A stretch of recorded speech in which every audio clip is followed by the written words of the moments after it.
December 4th, 1971. In the deep shadows of the Arabian Sea, 3 Indian naval boats move toward the coast of Pakistan. They're running completely radar dark, navigating the waves without a single light to give away their position. Their destination is Karachi Port. As the primary base for the Pakistani Navy and the center of their maritime economy, the port is defended as an impenetrable coastal fortress. The mission was the result of a year of escalating tension. In East Pakistan, the military's Operation Searchlight had triggered a massive humanitarian crisis, sending millions of refugees across the border into India. Prime Minister Indira Gandhi concluded that diplomatic pressure had failed to stop the violence. By late 1971, the Indian government determined that direct military intervention was the only way to resolve the crisis on its border. On December 3rd, the situation reached a point of no return. Pakistan launched Operation Genghis Khan, a series of preemptive airstrikes against Indian airfields, marking the official start of the war.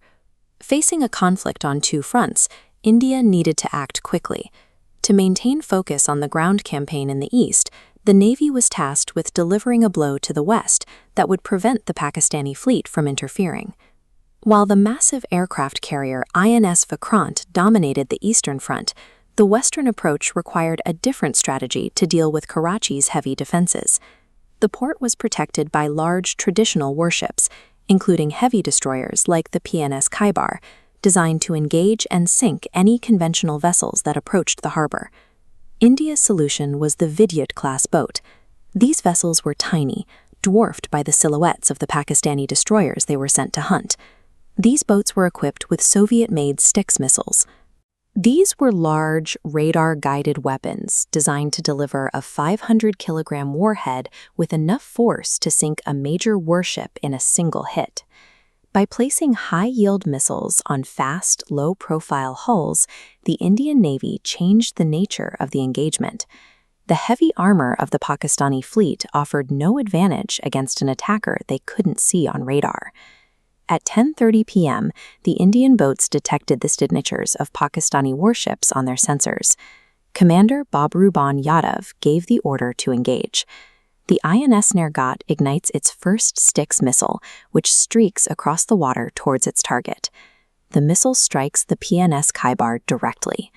The explosion is so violent that it causes immediate, catastrophic damage to the ship's hull and internal systems. On board the Khyber, there is total confusion. The Pakistani sailors, unable to see any ships nearby, send out a distress signal claiming they have been hit by an aircraft.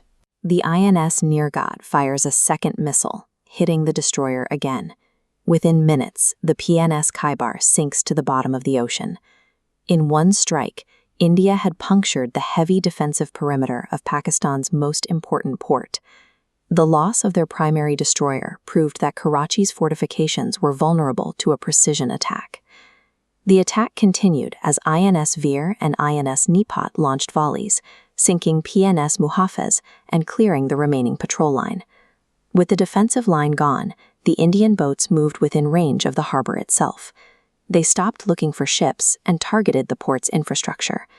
The final missiles were fired at the massive oil storage tanks located at the edge of the port. These strikes hit the fuel reserves directly. By destroying the oil supplies, the Indian Navy intended to ground the rest of the Pakistani fleet, leaving them without the fuel needed to operate at sea. The explosion at the fuel depot created a fire so large that the glow was reported by observers 60 kilometers away. The fires were impossible to extinguish quickly. Karachi Port continued to burn for 7 consecutive days. The operation achieved its strategic goal. The Pakistani Navy was effectively paralyzed. Fearing another night attack, commanders kept their remaining ships inside the harbor for the rest of the war. This loss of naval initiative occurred as the Indian Army closed in on the Eastern Front. Just 13 days later, the war ended when General Niazi surrendered his forces, including 93,000 troops. Despite the high risk of the mission, Operation Trident was completed with a remarkable outcome. The Indian Navy did not suffer a single casualty or lose a single ship. Today, December 4th, is celebrated as Indian Navy Day. It remains a tribute to the night when a small force used targeted technology and planning to dismantle a larger, more traditional military defense.